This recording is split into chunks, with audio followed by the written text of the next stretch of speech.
Alright guys, welcome back to another video. Today we're going to be bike checking my dragonfly mountain bike. So I hope you enjoy.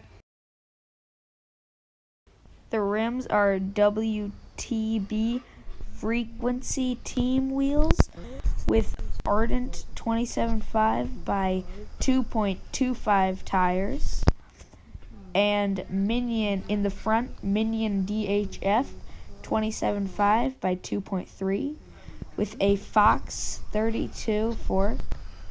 It has 120 millimeters of suspension. Right here we have a PNW components dropper post, which I installed this Christmas. Right here we have a Shimano hydraulic disc brake.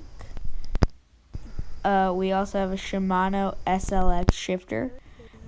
This bike has horizontal dropouts, so I could run single speed if I really wanted to. This bike has a 16-inch frame, which is pretty small, but I am also pretty small because I'm just a kid.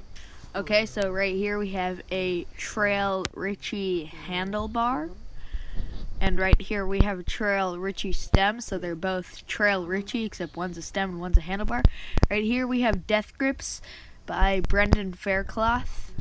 They're his signature grips. Right here we have a Cell Italia seat. This is a Shimano crank with candy pedals by Crank Brothers. On this bike I have a 2x chainring. I have a 10-speed cassette, so yeah, it's a pretty wide range. This is my Shimano SLX derailleur. And last thing, these are 160 mil rotors, I believe.